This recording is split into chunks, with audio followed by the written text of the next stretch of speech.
This is GM Word of the Week, and I'm Fiddleback. City of Brass. Okay, let's start by getting this out of the way. Yes, we cheated. If you look at the title of this episode, you'll see that the word of the week is actually 3 words. City of Brass. And we understand if that upsets you.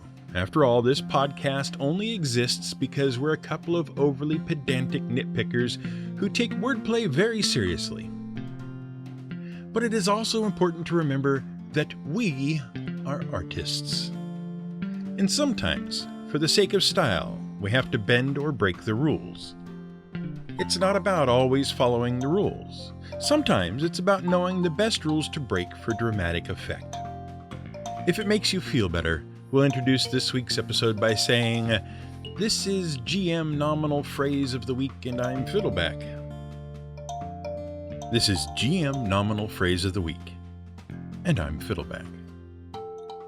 We spent the last couple of weeks wandering the outer plains, exploring the branches of mighty trees that ooze magical intelligence-boosting mead, and plying the course of rivers that absolutely aren't on fire and don't make you lose all of your memories. But let's leave the outer plains and its strange conduits and passages behind. Let's go inside. Let's visit the inner planes, the planes of the elements. Each of the elemental planes, as well as the intermediate planes of ooze, ice, smoke, magma, radiance, mineral, steam, lightning, ash, dust, vacuum, and salt, each of the elemental planes is a seething, churning mass of its raw element. And it's peopled by elemental creatures. But one of the things, and you can take this as good or bad, one of the things that the planescape setting taught us is that people are pretty much people wherever you go. It doesn't matter if they are alive, or dead souls, or elves, or devils, or angels, or centaurs except half ram instead of half horses. People are people, and life is life, everywhere in the cosmos. And so, there are many, many, many cities and towns spread across the plains.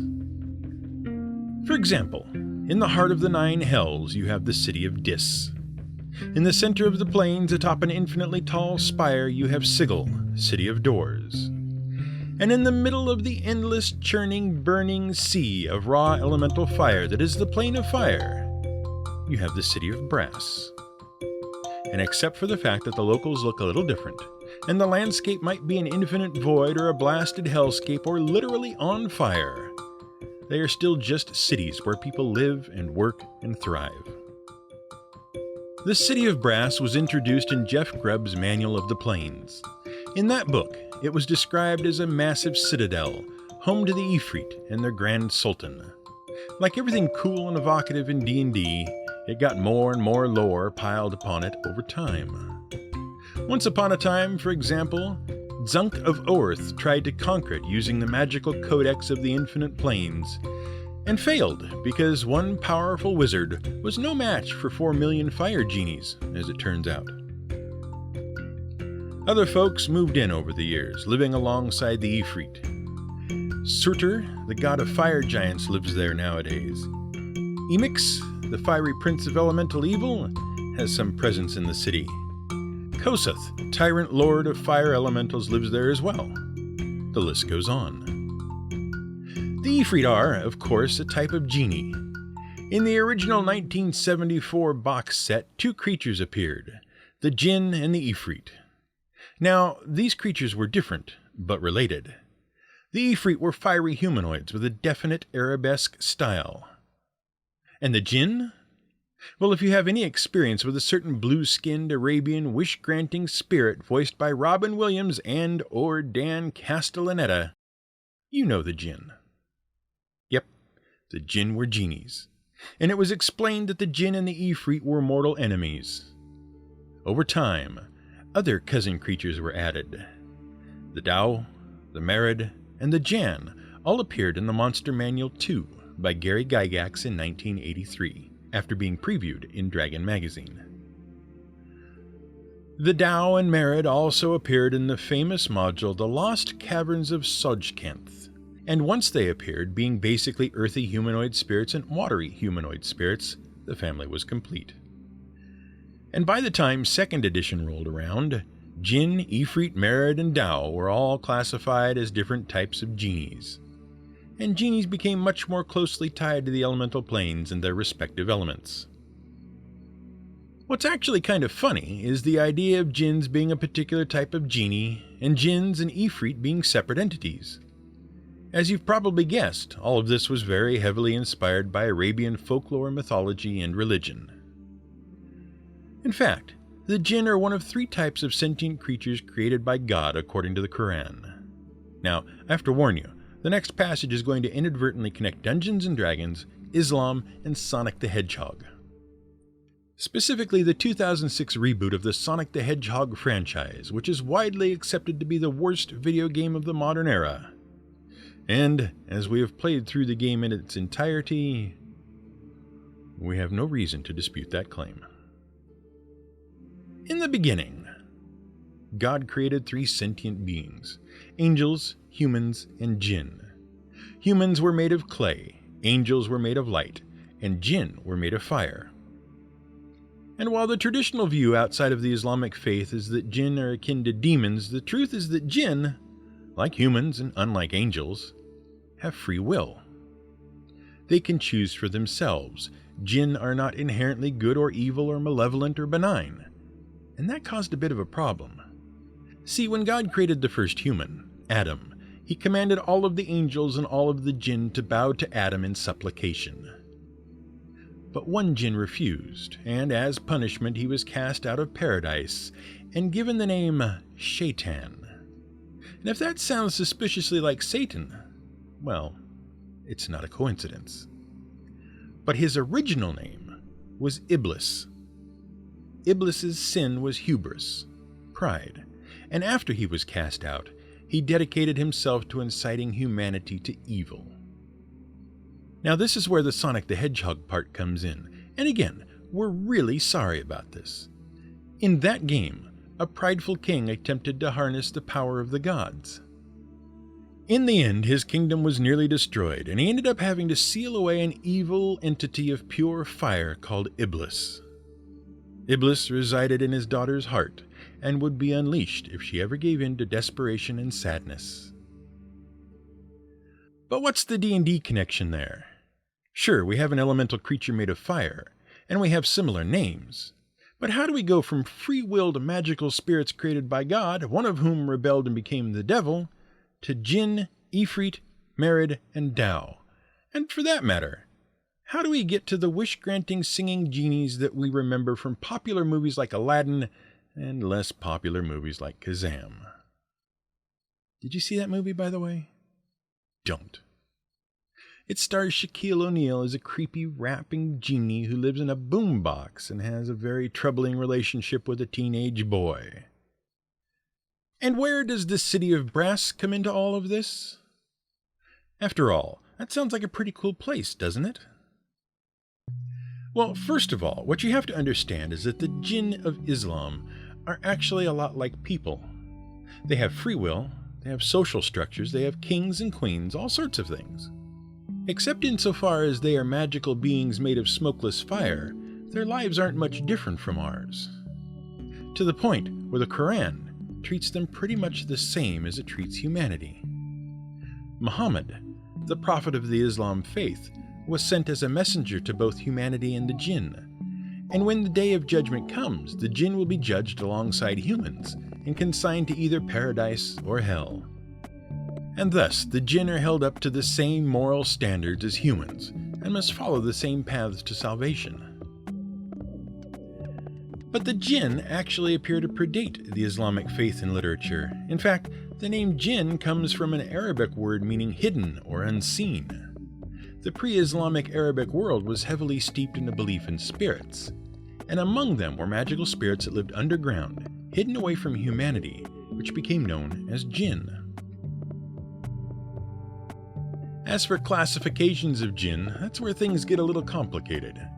You've probably figured out that jinn and genie are basically the same word, but the idea of different types of jinn is not unique to D&D.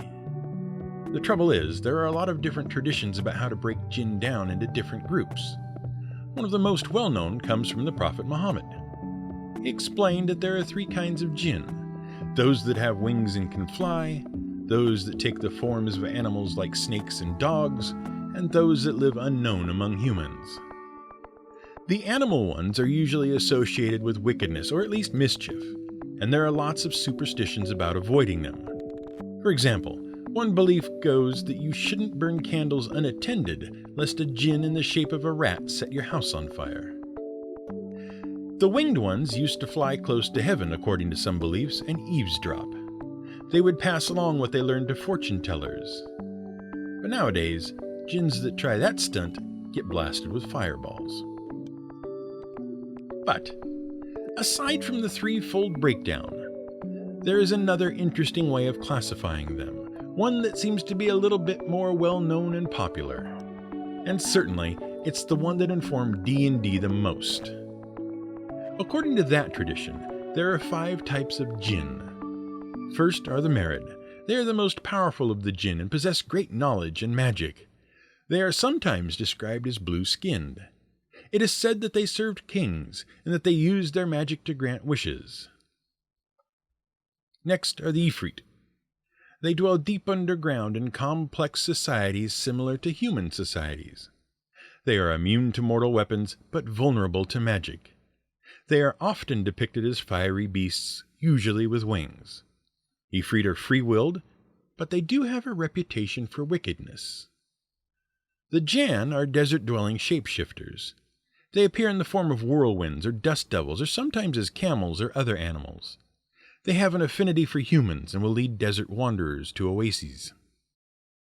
They are the Ghoul, which is where we get the monster Ghoul, which is a cannibalistic shapeshifter and blood drinker that dwells in tombs and graveyards. Ghoul and Jann are mortal enemies. And finally, there are the Shaitan, the jinn who serve as the minions of Shaitan and strive to corrupt humanity. And that pretty much sums up everything that has fed into the D&D view of genies as well as the pop culture view of genies. Robin Williams, or Dan Castellaneta, it turns out was a Merid. But what about the City of Brass? And how do genies get stuck in bottles anyway? Well, actually, our Merid friend can help us out if we're willing to ignore the biggest meta-plot hole in a Disney movie ever. When Aladdin, the Disney Aladdin, releases Genie from his bottle, the genie launches into a song explaining who he is and what he's about. And it begins, well, Ali Baba had his 40 thieves, Scheherazade had 1,000 tales. And then it goes on to explain how the genie is so much better and different from those other things with his brand of magic that never fails. See it? See the meta-plot problem? Doesn't it drive you crazy? No? Fine. Let's explain, and that will get us to the end of the mystery of the City of Brass and imprisoned jinn. So there was this book called 1001 Nights, though you may know it simply as Arabian Nights. The history of the book is actually fascinating because no one is quite sure what the history is. It seems to have been compiled over literal centuries, and it contains signs of Indian, Persian, Syrian, and Egyptian influence. And the reason why it's so complicated is because the book is nothing more than a collection of short folk tales and legends and stories dating from anywhere between the 8th and 13th centuries. However, the book itself contains a framing device, a sort of meta-story about why all these stories are compiled together. You know how The Princess Bride is about a grandfather reading a sick kid a book? That's a framing device. 1001 Nights amps that up to 11. The story goes that there was this king named Shahryar, who discovered his wife had been cheating on him, and he became so embittered by the betrayal that he came to hate women, but he still loved sex. So his solution was to marry a virgin every day, sleep with her, and then execute her the next day. He gave his vizier, his advisor, the job of finding new virgins. But the kingdom eventually ran out of virgins, except for the vizier's own daughter, Scheherazade. And she volunteered because she had a plan. After the wedding, when Scheherazade and King Shahryar retired to the only honeymoon suite in history ever to be rented by the hour, she started telling him a story. But she leaves the story on a cliffhanger, and the king is so intrigued by the story that he stays her execution so she can finish it the next night. The next night, she finishes the story, and then immediately starts another. She leaves that one on a cliffhanger, and you can see where this goes. For 1,001 nights, she keeps telling half stories, and ultimately, the king falls in love with her. In some versions, she also has kids, and that's what makes the king finally not execute her.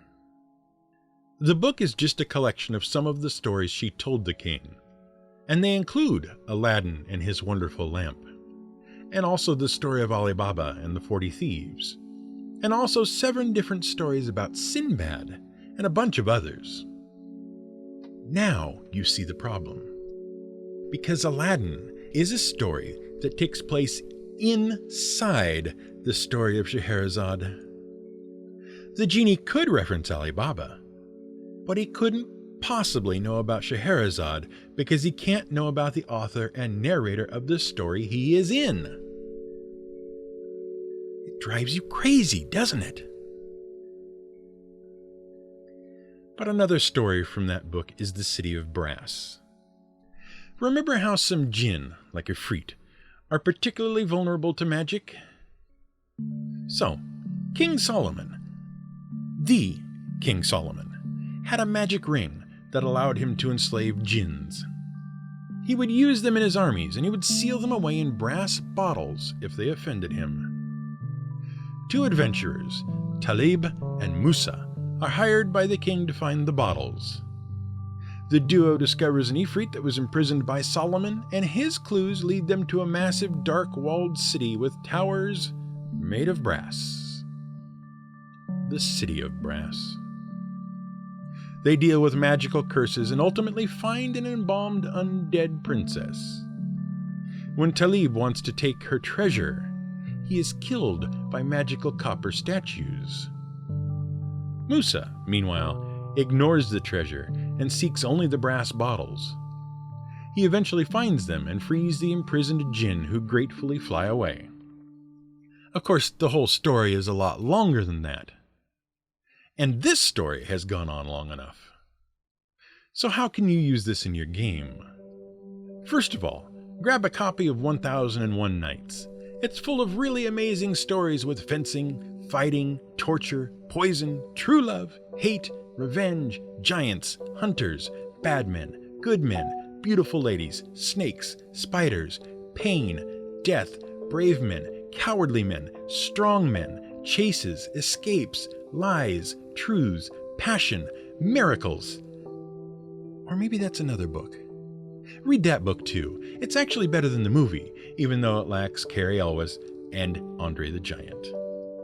But second of all, and we'll make this brief, as cool as it is to assume that life is the same pretty much anywhere, that's sort of a cheap way out. The coolest things about the jinn isn't that they are basically people. Ifrit aren't cool because they have cities and kings and weddings. All of the wonderful magical planes of the world get kind of boring if life there is the same as life anywhere. But that's just us. And if you don't agree with us, at least you have a good book to read. 2. This has been the GM Word of the Week. It was written by the Angry GM and recorded and produced by me, Fiddleback. You can find more at theangrygm.com and madadventurers.com.